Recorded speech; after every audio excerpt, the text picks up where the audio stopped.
Présenter un petit peu, nous, notre chantier d'insertion donc qui s'appelle Inservigne.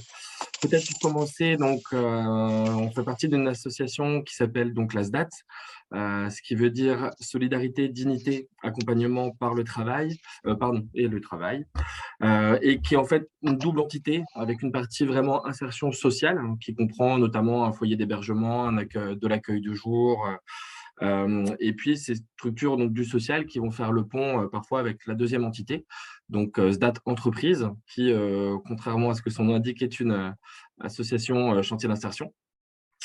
Et donc avoir donc nos collègues du social qui peuvent parfois, bah, voilà, orienter vers nous, des personnes que, les éducateurs ou les assistantes sociales peuvent suivre pour commencer, des CDDI. Sur la partie date entreprise, on est séparés en 3 sites. Un site dijonnais, un site, plutôt vraiment rural à Sœurs et puis donc le site de Beaune, qui est, on va dire, semi-rural ou semi, urbain selon comment vous voulez le voir. Avec, donc à Beaune plusieurs chantiers d'insertion. On a notamment un chantier qui s'appelle Tous Travaux, qui regroupe des activités de ménage, une cage d'escalier, particulier par exemple, une blanchisserie. On fait également des espaces verts et de la rénovation de bâtiments. Et puis donc un chantier qui s'appelle Inservigne, qu'on a en fait, un chantier qu'on n'a pas créé, mais qui a été récupéré à une autre association qui s'appelait Ressources et qui n'existe plus aujourd'hui. Donc ce chantier-là, on l'a récupéré en fin 2018. Il a réellement été lancé en 2019. On a commencé vraiment les activités, voilà, début 2019. Initialement, ça a été vraiment de la récupération en fait d'un catalogue client qui appartenait à Ressources, avec une activité qui était, voilà, qui était ce qu'elle était avec 4-5 partenaires avec qui, on a pu travailler, initialement sur vraiment de la tâche particulière. C'est-à-dire qu'on n'allait pas travailler dans un domaine, toute l'année. Et puis, l'activité s'est développée. Aujourd'hui, on a, 2 vignerons avec lesquels on travaille sur l'ensemble des tâches, des travaux viticoles qu'on peut faire, donc de la taille qui est, ben, là, qui vient de commencer d'ailleurs, taille de la vigne jusqu'aux vendanges, avec tout ce que ça comprend au milieu. Je laisserai ma collègue Virginie en parler, elle en parlera, encore mieux que moi puisqu'elle est encadrante sur le chantier. Pour vous parler de l'équipe, donc on a 2 encadrantes actuellement, Virginie et Léa, pour une équipe de, on va dire maximum 18-20 salariés. Hem Cette équipe-là, elle nous permet de travailler en gros sur, on va dire, bon alors donc les 2 domaines qu'on fait donc toute l'année ou qui représentent 7 hectares et puis, d'autres domaines, on va être vraiment sur de la prestation courte. On intervient pour aider des équipes qui sont, bah, justement en manque d'effectifs. Tout à l'heure, Noémie en a parlé, on est régulièrement appelé par des viticulteurs, ben, qui sont, en difficulté parce ils sont en manque de personnel, donc voilà, ils font appel à nous, à nos équipes. Hem Là, actuellement, on est plus à 7, 8 clients, voilà, ce qui nous permet de travailler en gros 9 hectares par mois environ en fonction des tâches. Donc comme je le disais, voilà, toute l'année, c'est quelque chose qui a changé. Nous, c'est quelque chose aussi, ben, comme je vous le disais, c'est un chantier qu'on a récupéré il y a pas très longtemps, qui nous pose encore beaucoup de questions, qu'on expérimente encore, notamment, on expérimente notre capacité à vraiment travailler toute l'année sur un seul domaine.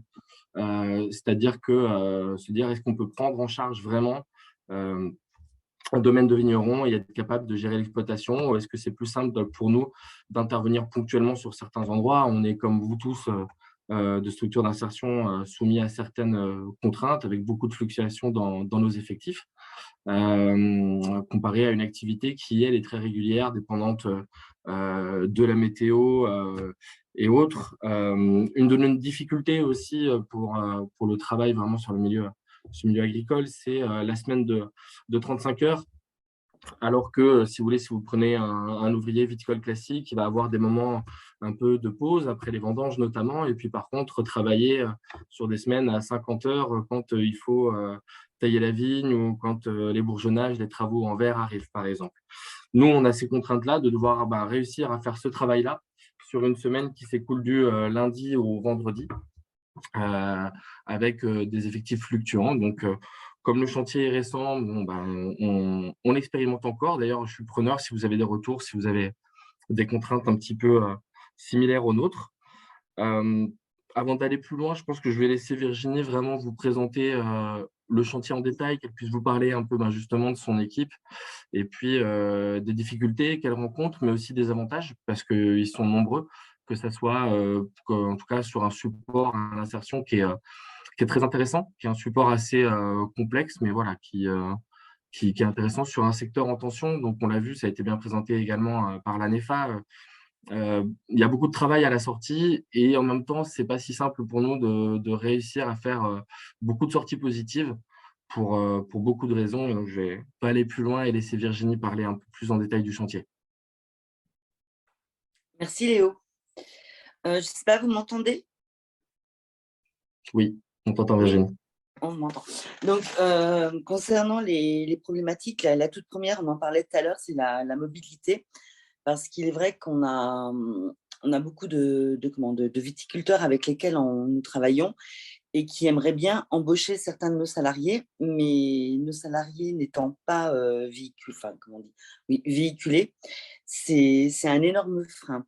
Donc, nous, on a pardon, on a des véhicules où on peut transporter 8 personnes. Avec nous, ça fait 9. Donc, c'est aussi pour ça qu'on est énormément sollicité parce qu'il n'y a pas ce problème-là pour les viticulteurs. On est très indépendants, mais c'est aussi un frein parce que si nos salariés avaient enfin, leur permis et un véhicule, on pourrait les placer plus facilement. Donc, pour en revenir à notre équipe, on a 8 personnes. On essaye d'avoir 8 personnes tous les jours, ce qui nous permet de couvrir quand même. On ne va pas parler de superficie parce qu'on ne peut pas, chaque personne est différente, mais de pouvoir faire pas mal de tâches. Et actuellement, donc, on a commencé la taille. Nous avons des personnes qui ne sont pas issues du milieu viticole, qui arrivent comme ça. Donc, nous, notre mission, c'est de les former et de leur donner goût à ce métier. Donc, après la taille, nous allons enchaîner sur le tirage de bois, ce qui est pas très rigolo, mais bon. Et c'est là où on voit leur motivation. Entre-temps, nous, on a mis en place un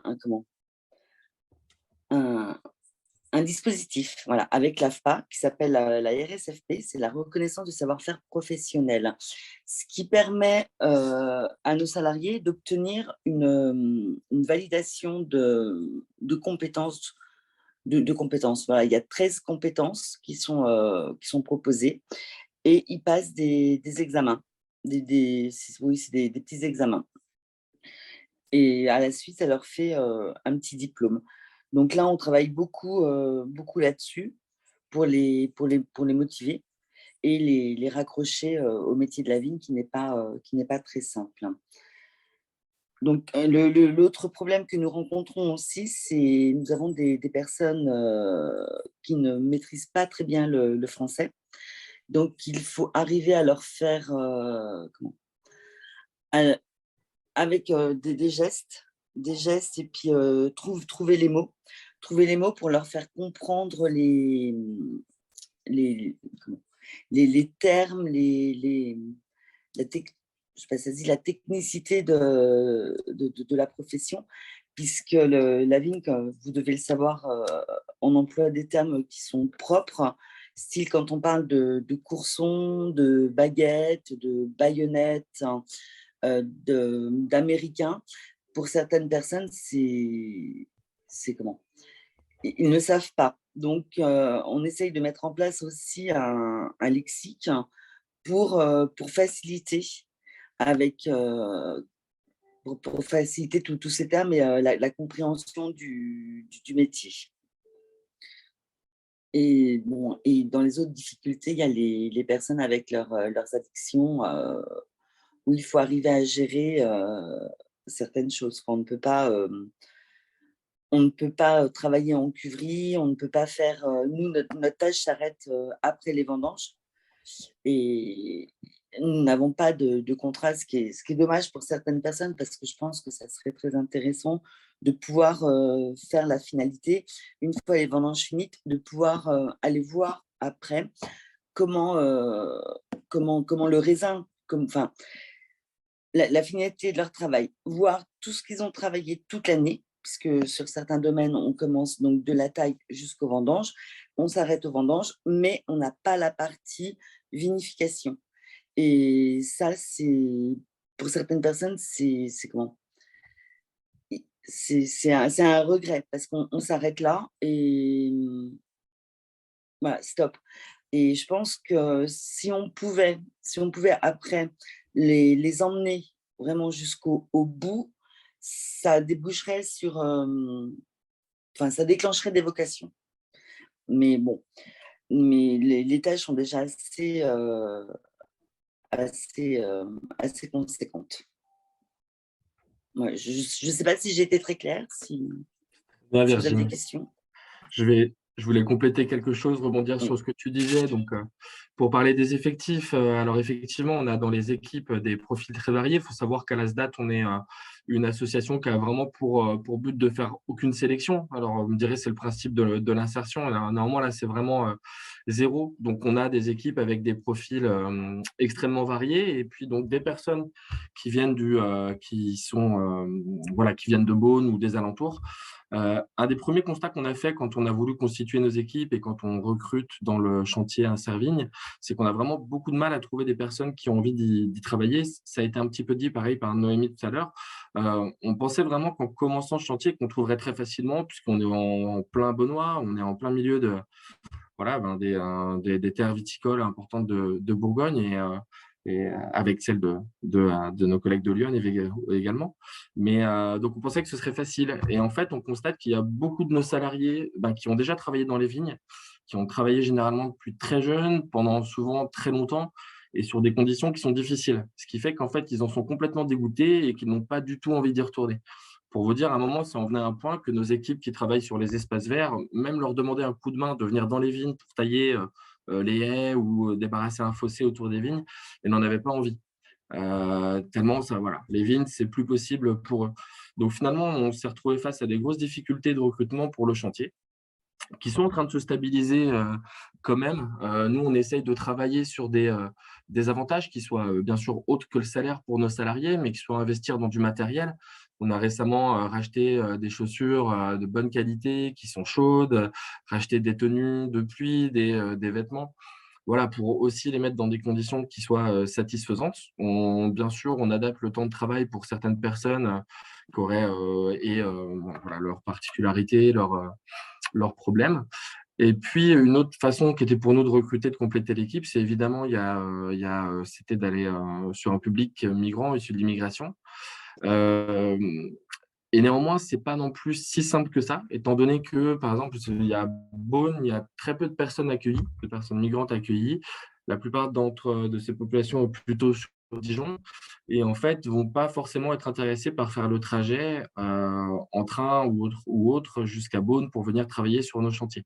Ils vont plutôt attendre d'avoir une place sur les chantiers dijonnais qui, eux, pour le coup, sont pleins et ne peuvent plus recruter. Donc voilà, c'est aussi quelque chose, on se demande sur la mobilité, il y a pour nos salariés, il y a aussi pour ce public-là, comment donner envie de venir sur un territoire comme Beaune pour travailler sur ce chantier-là. Euh, on y travaille. Et puis, quelque chose qu'on est tout juste en train de mettre en place aussi, c'est un partenariat avec le SPIP, donc avec le service pénitentiaire, pour faire travailler des personnes issues du milieu pénitentiaire. Donc, ça passe par des personnes qui ont un bracelet, des personnes en conditionnel, voilà. Et donc, on est en train de le mettre en place tout juste. On est sur le point de signer la convention et de travailler avec eux. L'idée étant d'intégrer de 2 à 6 personnes via ce contrat-là dans les équipes et de travailler avec eux sur voilà, le chantier Inservigne ou d'autres. On les intégrera Mmh. peut-être également sur les chantiers ménage et espaces verts. En tout cas, c'est quelque chose d'assez, pour nous, qui était assez innovant.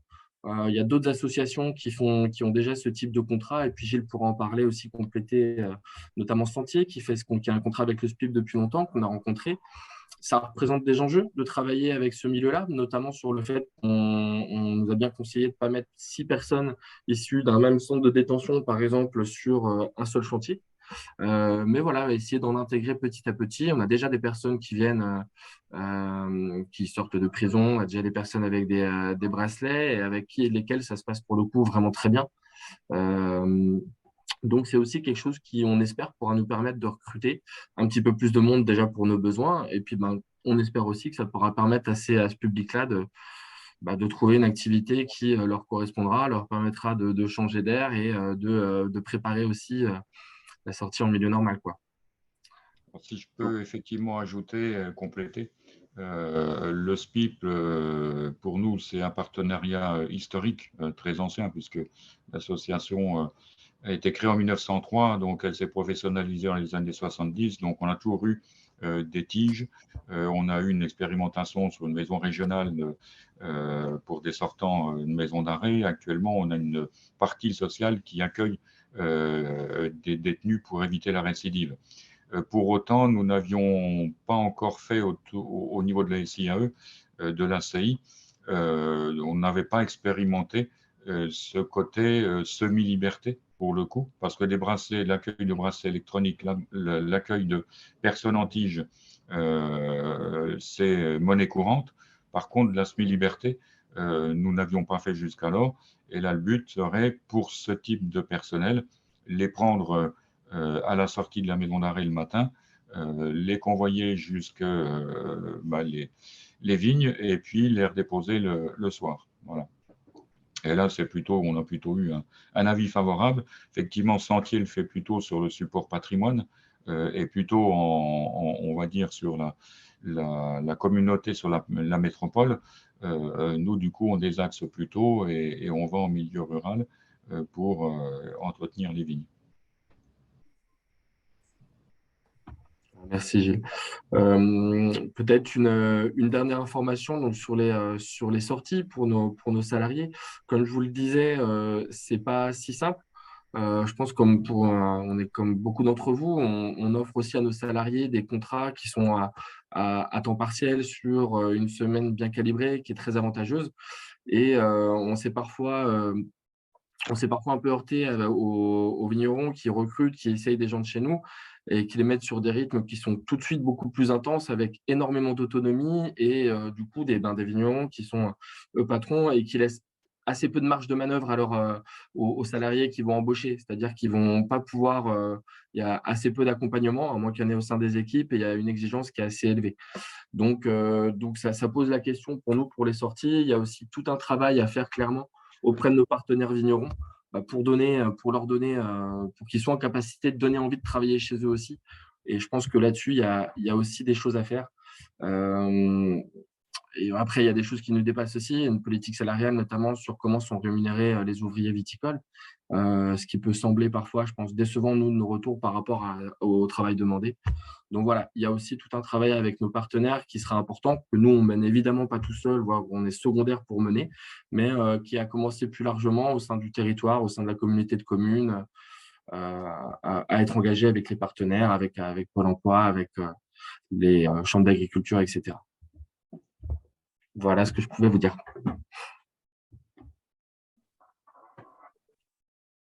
Ah, on t'entend pas, Lucas. Ton micro est coupé. Merci Léo. Entre-temps, on a eu la connexion de Marion du centre de Beaumont. Marion, je ne sais pas si vous voulez vous présenter et peut-être réagir par rapport à la présentation sur la SDAT.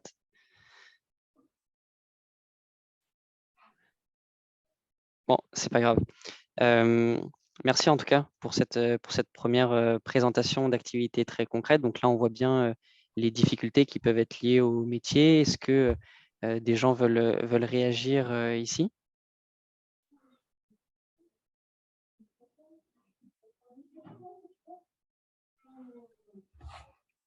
C'est bien, c'est qu'on a fait une présentation très claire. Non, j'aurais peut-être une question quand même. En général, les salariés, du coup, ils restent combien de temps? C'est une bonne question. Alors, ça va être vraiment très variable, mais nous, on est quand même plutôt sur des parcours longs. Virginie confirmera, parce qu'elle est même arrivée avant moi, commencé le chantier avant moi. Ouais, on est quand même sur des parcours assez longs. Je ne pourrais pas vous dire la moyenne exacte, mais on est quand même sur des parcours qui tournent plus autour d'un an. au moins, alors notamment parce qu'en plus, pour apprendre vraiment le métier, c'est au minimum, il faut faire une saison qui vous permette de faire tous les travaux. Et en vérité, c'est plutôt idéal d'en faire deux où vous revenez sur quelque chose que vous avez déjà fait l'année précédente et vous réapprenez les gestes, que ce soit la taille, par exemple, qui est vraiment très technique, ou les bourgeonnages. Il faut quand même du temps, je pense, pour se sentir à l'aise et pour pouvoir sortir sur ce milieu-là, ce qui explique les contrats un petit peu longs. Voilà, donc on est plus, voilà, nous sur des parcours longs qu'on accepte complètement. On a certaines personnes qui ont des contrats qui peuvent aussi durer jusqu'à 5 ans, des personnes proches de la retraite, qui vont éventuellement rester jusqu'au bout chez nous, si c'est possible, et s'ils peuvent continuer à travailler dans des conditions qui sont pas simples, en extérieur, toute la journée, voilà, mais plutôt long comme parcours, ouais. Ce qu'il faut savoir, c'est que au titre de l'ensemble de nos ACI, puisque on a, comme le disait Léo, sur l'ensemble du territoire métropole, mais aussi Sud-Côte d'Or, on n'a aucun prérequis au recrutement. Du moment que la personne accepte nos horaires et le support d'activité en question, eh bien, on fait une tentative. Et du coup, pour certains, effectivement, ça demande beaucoup de temps. Et c'est là où ça pêche un petit peu sur le relais dans les domaines parce que ça peut manquer encore d'autonomie. Et justement, s'ils arrêtent au bout d'un an, vous savez ce qu'ils deviennent, où ils vont, qu'est-ce qu'ils font? Oui, bien sûr, on continue à suivre derrière après la fin de parcours. Alors, idéalement, on les a dirigés vers un emploi CDD, CDI. Euh, les autres possibilités pour quelques personnes, ça a été un départ en formation pour continuer sur une formation officielle, classique, dans le milieu ou dans autre chose. Alors, il y a certaines personnes qui vont quitter le chantier au bout d'un moment, se rendant compte que c'est pas fait pour eux pour venir sur un de nos autres chantiers, puisqu'on a de la possibilité, on a vraiment divers métiers qui leur permettent d'expérimenter autre chose. Et puis, on va avoir une certaine proportion pour lesquelles on va peut-être avoir zéro option. Donc, on a quelques personnes qui partent au chômage directement, parce que, comme tout le monde, on essaye d'éviter, mais où malheureusement, parfois, voilà, on n'aura pas trouvé d'autres solutions. Ces personnes-là peuvent même être susceptibles de revenir au bout d'une certaine période de chômage, de revenir chez nous. Bon, on fait notre maximum pour orienter ailleurs. On a des partenaires aussi qui peuvent faire un accueil sur les métiers des villes, mais en ayant d'autres particularités. On travaille notamment beaucoup avec un établissement adapté viticole, lui, établissement qui va plutôt s'occuper de personnes en situation de handicap. Sauf que maintenant, ils mixent leur public, ils vont avoir des personnes en situation de handicap et puis des personnes venues d'un autre milieu, dont l'insertion. Et eux, donc, sont comme nous, ils font les travaux viticoles toute l'année. Ça nous permet d'orienter quand même vers eux des gens qui ne seraient pas capables d'avoir un CDI classique avec de l'autonomie, mais qui sont vraiment en capacité de travailler, qui aiment leur travail, qui sont engagés. Et pour le coup, l'établissement adapté, eux, vont proposer des contrats longs. Donc ça, voilà, ça fait partie de ces partenariats qu'on peut développer pour les sorties sans que ça soit forcément un milieu traditionnel directement. Donc là, j'en profite pour compléter et dire que c'est voilà, un rapprochement entre le secteur de l'IAE et le handicap qui est tout à fait pertinent, tant sur l'objet social, y compris l'objet économique, puisqu'on a répondu à un marché public de travaux de la vigne en sous-traitant de cette association, de cette entreprise adaptée. Et du coup, ça renvoie à à la journée qui aura lieu sur, là je prends ma casquette trésorier du pôle ressources, SIAE et entreprise adaptée, qui aura lieu sur Beaune pour justement échanger sur les complémentarités qu'on peut avoir au sein des parcours et qui, malgré tout, l'entreprise adaptée répond comme prestataire à des domaines viticoles. Donc, on est malgré tout, du coup, pourvoyeur de main-d'œuvre dans ce dispositif. Moi, j'avais une question pour vous. Est-ce que vous pensez que un mix entre ce que peut proposer